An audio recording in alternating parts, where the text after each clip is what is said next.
So guys hi hi. So ఇవాళ మనకు వచ్చిన నేను వాడుతున్న బండి 1 ఇయర్ నుంచి. సో దీని రివ్యూ చెప్పాలని నాకు ఎప్పటి నుంచో ఉంది. సో చెప్పాలని వాడినాక చెప్దామని ఎప్పుడు చెప్పలేదు. తీసుకున్న 1 మంత్గా చెప్పాలని ఉంది కానీ ఎప్పుడు చెప్పలేదు. సో థింగ్ ఏంటంటే దీని రివ్యూ జావా 42 FJ ఇది నా బైక్. ఇది నేను లాస్ట్ 1 ఇయర్, ఇంకో 10 days అయితే 1 ఇయర్ అవుతుంది. సో 1 ఇయర్ తర్వాత దీని రివ్యూ చెప్దామని ఇవాళ అనిపించింది. సో ఇది కూడా చూడండి. ఇది ప్రమోషన్ కాదు, ఏం కాదు. 1 ఇయర్ అవుతుంది బైక్ కొని నేను. సో ఇది ప్రమోషన్ వీడియో కాదు, నా ఎక్స్పీరియన్స్ చెప్తాను. సో ఫస్ట్ వచ్చేసి జావా 42 FJ మా ఓన్లీ 1 మీటర్ ఉంటుంది మీకు. Only 1 meter. Just speed meter, ఎన్ని కిలోమీటర్స్ జరిగింది, టైమింగ్ అంతే. జస్ట్ ఒక సైడ్ స్టాండ్ అంతే ఒరిజినల్గా, దీనికి ఇంకేం ఉండదు. సెకండ్ వచ్చేసి ఇది మైలేజ్. ఫస్ట్ దీని మైలేజ్ చూసుకుంటే ప్రతి బండికి కావాల్సింది మైలేజే కాబట్టి మైలేజ్ చూసుకుంటే ఈ బండికి వచ్చేసి మనకి 30 అని చెప్తాడు షోరూమ్ వాడు, కానీ ఎగ్జాక్ట్గా చెప్పాలంటే ఇది 25 కిలోమీటర్స్ ఇస్తుంది అంతే. ఒకవేళ హైవే మీద నాన్ స్టాప్ హైవే మీద కొడితే 28 ఇస్తుంది. 28 to 29 మధ్యలో వస్తుంది.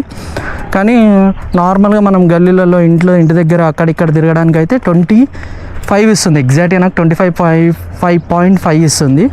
సెకండ్ థింగ్ వచ్చేసి ఈ బైక్కి servicing free of servicing cost అని అంటారు ఏ బండికన్నా, కానీ ఈ బండికి మనం 3,363 రూపీస్ కట్టాలి ఖచ్చితంగా. వాళ్ళు ఆయిల్ చేంజ్ అదంతా ఫ్రీ అన్నా కానీ వేరే ఏవో ఛార్జెస్ వేసి తీసుకుంటారు ఈ బైక్కి.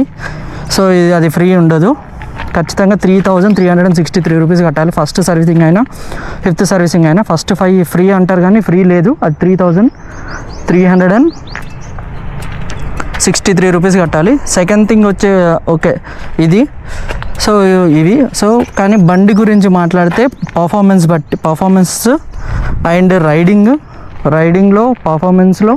సెకండ్ థింగ్ స్లైడింగ్, అంటే మనం కట్స్ కొడతాం కదా, కట్స్ కొట్టడంలో బండిని పడుకోబెట్టడంలో బండి చాలా బాగుంటుంది. పర్ఫార్మెన్స్లో టాప్ నాచ్ ఉంటుంది. పికప్ కూడా ఈజీగా అందుకుంటుంది. సో ప్రాబ్లం ఏముండదు బండితోటి, బండికి ఏం ప్రాబ్లం ఉండదు. ఇప్పుడు నేను పికప్ చూపిస్తాను చూడండి. పికప్ మీకు ఈజీగా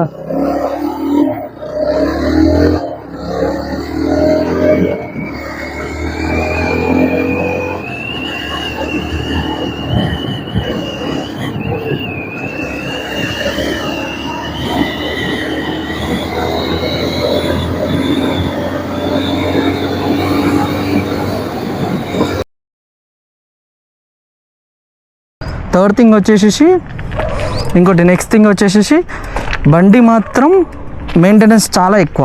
ఏ పాటన్నా పోతే మెయింటెనెన్స్ ఎక్కువ.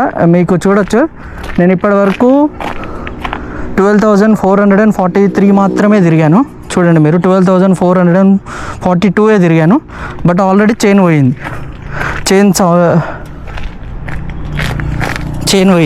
చైన్ అక్కడ పోయింది, దెబ్బకు పోయింది అనుకున్నా. చైన్ పోయింది, చైన్ సౌండ్ వస్తుంది. వెళ్తే చైన్ మార్పించుకోవాలన్నా లైఫ్ టైం చైన్ది వచ్చేసి ఓన్లీ 11,000 ఉంటుందంట. 11,000 కిలోమీటర్స్ అంటే ఎవ్రీ 11,000కి మనం ఖచ్చితంగా చైన్ మార్పించుకోవాలి. సో అదొకటి. సెకండ్ థింగ్, బండికి ఏ కాస్ట్ అయినా సరే, బండికి ఈ కాస్ట్ ఇది వచ్చేసి 3,000 రూపీస్ తీసుకుంటారు ఓన్లీ దీనికి. మనకు నార్మల్గా వేరే రాడ్స్ వస్తాయి, అది కాదని మనకి ఇప్పుడు ఫ్యామిలీ ఉంటారు, మమ్మీ ఉంటుంది, ఇంకా వేరే వాళ్ళు కూడా ఉంటారు. సో దానికి మనకి 3,000 రూపీస్ తీసుకుంటారు. సెకండ్ థింగ్, బండి కాస్ట్, వే ఆఫ్ కాస్టింగ్ అయితే చాలా ఎక్కువ. చాలా అంటే చాలా ఎక్కువ. మెయింటెనెన్స్ కూడా చాలా ఎక్కువ. కానీ పర్ఫార్మెన్స్ మిగతా వేరేట్లో మాత్రం బండి టాప్ నాచ్ ఉంటుంది. ఇంకోటి పెట్రోల్ మైలేజ్ వచ్చేసి ఆల్రెడీ చెప్పాను 25 ఇస్తుంది, అంతకంటే ఎక్కువ ఇవ్వదు బండి. షోరూంలో నాకు 30 అని చెప్పాడు కానీ 30 చెప్పలేదు. సో ఇది చిన్న జెన్యున్ రివ్యూ. సెకండ్ థింగ్, బండి నేను ఉప్పల్లో తీసుకున్నాను బండి షోరూమ్. సెకండ్ థింగ్, ఉప్పల్లో మనకి ఒకటి రామంతపూర్ దగ్గర ఉంది, ఇంకోటి మలక్పేట దగ్గర ఉంది. ఇంకోటి మేజర్ డ్రాబ్యాక్ ఏంటంటే జావాలో మీరు యూట్యూబ్లో జావా అని కొడితే మీకు ఇక్కడ సెన్సార్ ఆన్ అవుతుంది. సెన్సార్ సింబల్ చూపిస్తూనే ఉంటుంది అప్పుడప్పుడు. ఖచ్చితంగా సెన్సార్ సింబల్ చూపిస్తుంది. కానీ థింగ్ ఏంటంటే అది అక్కడికి వెళ్ళి నేను అడిగితే ఏం లేదన్నా అన్నాడు. వీడొకడు చింటిగాడొకడు డిస్టర్బ్ చేస్తావు నేనే లేక ఫస్ట్ చెప్తుంటే ఏం సెన్సార్ ఇష్యూ వస్తుంది. ఫస్ట్ థింగ్ డ్రాబ్యాక్ ఏంటంటే సెన్సార్ ఇష్యూ వస్తుంది ఫస్ట్ థింగ్. కానీ నేను షోరూమ్కి వెళ్ళి చూపిస్తే ఏం లేదన్నాడు. అదే ఆ సెన్సార్ ఇక్కడ ఒక సెన్సార్ పెట్టేసి అదేదో సంథింగ్ ఈకో టూలో సంథింగ్ ఏదో అన్నాడు, అది పెట్టేసి ఏం లేదన్నాడు. ఏం లేని సెన్సార్ ప్రాబ్లం ఎందుకు వస్తుంది అంటే ఇంజన్ సింబల్ వస్తుంది ఇక్కడ మనకి. మీరు చూడొచ్చు, ఇక్కడ ఉంది కదా ఇంజన్ సింబల్, ఇదిగో ఇంజన్ సింబల్, ఇదిగోండి ఇక్కడ చూడండి ఇంజన్ సింబల్ వస్తుంది మనకి. వాడు ఇక్కడ అతను సెన్సార్ పెట్టేసి ఏం లేదన్నాడు. ఏం లేనప్పుడు ఇంజన్ సింబల్ ఎందుకు వస్తుంది? ఒక నార్మల్గా ఒక బండికి ఇంజన్ సింబల్ వస్తుంది అంటే ఇంజన్ డెడ్ అయిపోయినట్టు. దీంట్లో BE6 వెహికల్ ఇది. సో ఇంజన్స్ చాలా వరకు ఉంటాయి కాబట్టి ఇంజన్ సెన్సార్ ఉంది అని అంటున్నారు. కొన్ని సెన్సార్స్ పాడాయి అని అంటున్నారు. చాలా వరకు జావాలో మనకి మేజర్ డ్రాబ్యాక్ వచ్చేసి ఖచ్చితంగా ఇంజన్ సింబల్ వస్తుంది. థర్డ్ థింగ్ వచ్చేసి జావాలో ఫ్యాన్ వస్తుంది. ఫ్యాన్ స్పీడ్ చాలా సౌండ్ వస్తుంది. మీరు ఖచ్చితంగా మీకు ఫస్ట్ థింగ్ మీ పక్కనున్న వాళ్ళు పట్టించుకోకూడదు మిమ్మల్ని అనుకుంటే మాత్రం మీరు లైట్ తీసుకోవచ్చు. కానీ ఫ్యాన్ సౌండ్ మాత్రం టాప్ చాలా గట్టిగా వస్తుంది. ఇప్పుడు నేను చూపిస్తా, వినండి మీరు ఒకసారి. మీరు వినండి ఫ్యాన్ స్పీడ్ ఎంత గట్టిగా వస్తుందో.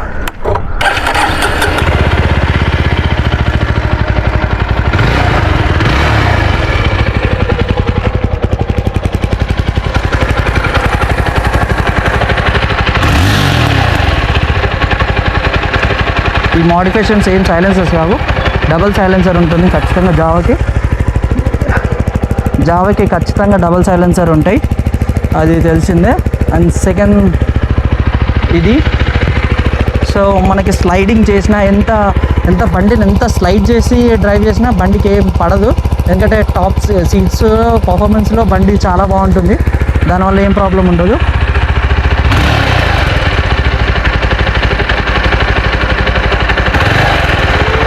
అదిగోండి ఫ్యాన్ స్పీడ్ చాలా గట్టిగా ఉంటుంది. ఫ్యాన్ స్పీడ్ చాలా అంటే చాలా గట్టిగా వస్తుంది.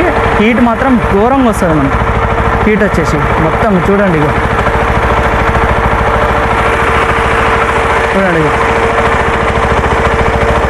హీట్ మాత్రం ఘోరంగా వస్తుంది. ఇది చలికాలంలో ఫ్యాన్ స్పీడ్ ఘోరంగా వస్తుంది. మీరు సౌండ్ వినబడుతుందా? ఘోరంగా వస్తుంది ఫ్యాన్ స్పీడ్. దీన్ని కూల్ చేస్తాం కానీ అన్నారు, కానీ మరి ఓకే ఉండొచ్చు, కానీ ఏం కాదు. థింగ్ వచ్చేసి ఓకే పర్లేదు, కానీ రన్నింగ్లో మన పక్కన సమ్మర్లో మాత్రం బెటర్ అవాయిడ్ దిస్. ఎందుకంటే సమ్మర్లో మీరు అవాయిడ్ చేయడం బెస్ట్. నాకు తెలిసినంతవరకు అయితే దీన్ని సమ్మర్లో అవాయిడ్ చేయడం బెస్ట్. ఎందుకంటే మీకు లెగ్స్ వరకు కూడా వేడి ఇక్కడ దాకా తగులుతుంది. ఘోరంగా తగులుతుంది. నా దగ్గర ఒకసారి ఒక కవర్ వెళ్తే చాలా ఘోరంగా అయింది. థింగ్ వచ్చేసి ఇది ఖచ్చితంగా రైడర్స్కి బాగా ఉంటుంది, కానీ ఏదైతే అవ్వదు. సెకండ్ థింగ్, వింటర్లో రైనీ సీజన్స్లో హీట్ మనకి చలి కాపుకోవడానికి బాగా పనిచేస్తుంది నిజంగా. కానీ సమ్మర్లో మాత్రం that is the biggest drawback. అది ఫ్యాన్ సౌండ్ ఎక్కువ వస్తుంది, హీట్ కూడా ఘోరంగా వస్తుంది, అదొకటి. ఓకే ఇది. సో మేజర్ పాయింట్స్ జావాకి వచ్చేసి మేజర్ పాయింట్స్ ఏంటంటే పర్ఫార్మెన్స్లో బెస్ట్, స్లైడింగు, పికప్ అందులో కూడా బెస్ట్. ఇది డ్రాబ్యాక్ వచ్చేసి ఫ్యాన్ స్పీడ్ ఒకటి, సెన్సార్ ప్రాబ్లమ్స్ సెన్సార్ ప్రాబ్లం ఒకటి, తర్వాత ఫ్యాన్ స్పీడ్ ఒకటి, అదొకటి డ్రాబ్యాక్. థర్డ్ వన్ వచ్చేసి మైలేజ్ 25 ఇస్తుంది. BE6 వెహికల్ కాబట్టి మనం ఎక్కువ ఏం ఎక్స్పెక్ట్ చేయలేము. 25 అయితే ఖచ్చితంగా ఇస్తుంది. సర్వీసింగ్ కాస్ట్ వచ్చేసి ఖచ్చితంగా డ్రాబ్యాక్. అది 3,363 రూపీస్ కట్టాలి మీరు. వాడు ఏమన్నంటే ఆయిల్ చేంజ్ చేసిన అది అని అంటాడు, కానీ ఏముండదు అందులో. జస్ట్ జనరల్ సర్వీసింగ్ కూడా 3,600, ఫస్ట్ ఫ్రీ సర్వీసింగ్ కూడా అవే తీసుకుంటాడు. సో ఇది. కానీ దీని ఇంకోటి థింగ్ ఏంటంటే జావా కాస్ట్ చాలా ఎక్కువ. ప్రతి పార్ట్ ఏదైనా పార్ట్ పోయినా కాస్ట్ ఎక్కువ. చైన్ ప్రతి 11,000కి తిప్పాలి అంటే చాలా కష్టం ఎక్కువ. ప్రతి 11,000 తిప్పాలంటే అది కష్టం. సో ఇది నా పర్ఫార్మెన్స్. కానీ నేను ఓకే నాకు భరించగలుగుతాను, అది ఇది నాకు పర్ఫార్మెన్స్లో పికప్లో అంటే Java will be the best of Java, one of the best. So మీరు నా పాత వీడియోలు చూస్తే దీని టాప్ స్పీడ్ వచ్చేసి వాళ్ళు 150 చెప్పారు వితౌట్ షేక్ అవ్వకుండా ఉండాలని. కానీ నేను 130 ట్రై చేశాను. 130లో 131 131 వరకు వెళ్ళింది టాప్ స్పీడ్ ఇది. కానీ 132కి కొంచెం షేక్ అవ్వడం స్టార్ట్ అయింది, వైబ్రేట్ అవ్వడం స్టార్ట్ అయ్యింది. కానీ వద్దని వెళ్ళలేదు. ఓకే, నేను అంతకు మించి కూడా వెళ్ళలేదు, సో మళ్ళీ రిస్క్ వద్దని వైబ్రేట్ అయినాక. సో 130 టాప్ స్పీడ్, 6 గేర్స్, ఖచ్చితంగా మంచి ఎక్స్పీరియన్స్ ఇస్తుంది. ఇంకోటి జావా అనేసరికి అందరికీ ఇది మీరు చూస్తే ఇది ఇలా పైకి ఉంది మీకు. సో మనకి వెన్ను బ్యాక్ పెయిన్ అలా వస్తుందంటే ఏం రాదు, మీకు కరెక్ట్గా సెట్ అయిపోతుంది. మీకు ఇలా మీరు ఉండి సెట్ అయిపోతుంది. సో బ్యాక్ పెయిన్ ఎక్కువేం రాదు. నార్మల్గా కొన్ని వెహికల్స్ మనం బాగా వంగి నడపగా ఇది అలా ఏమి ఉండదు, బాగా రిలాక్స్గా ఉంటుంది మీకు సీటింగ్ కూడా. So this is the original genuine review of riding after 1 year. So కొంచెం వీడియో నచ్చితే లైక్ చేయండి, సబ్స్క్రైబ్ చేయండి, కామెంట్ చేయండి. మీరు వెహికల్ తీసుకున్నారా, నేను చెప్పిన పాయింట్స్ మీ దాంట్లో కూడా ఉన్నాయా లేవా ఏమన్నా చెప్పండి, లేదా నేను మిస్ అయితే మళ్ళీ చెప్పండి. సో ఇవి మీ ఇష్టం.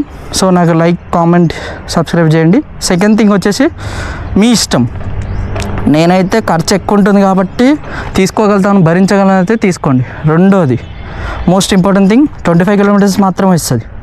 సో తిప్పి చెప్పాలంటే నేను ప్రతి పెట్రోల్కి నేను ఒక 1200 to 1250 వరకు కొట్టిస్తాను. కానీ సెకండ్ వచ్చేసి నాకు అది 286, 296 అలా మాత్రమే ఇస్తుంది, ఎక్కువేమి ఇవ్వదు. అప్పుడప్పటికి అలానే కొట్టిస్తూనే ఉంటాను. 200 కొట్టించి మనం నార్మల్గా 1 week నడుద్దామంటే రాదు ఇది. కొట్టిస్తే మీకు జస్ట్ ఒక 20 days కూడా 20 days మన నార్మల్ వెహికల్స్ యాక్టివ్, నాకు ఇంతకుముందు యాక్టివ్ ఉండేది. నేను అందులో 200 కొడితే నాకు వారం వచ్చేది, కానీ ఇందులో 200 కొడితే 2 రోజులు వస్తుంది. సో చిన్న వాటికి ఇంట్లో పనులు చెప్తారు, మనమే అన్ని పనులు చేయాలి, ఎట్లా జాబ్లెస్గా ఉన్నాం, అన్ఎంప్లాయ్ ఉన్నాం కాబట్టి. సో దీని మీద పోదామంటే కుదరదు, ఇది మాత్రం సెట్ అవ్వదు. సో మీ ఆప్షన్, మీ ఇష్టం. So please share, like, subscribe. Thank you.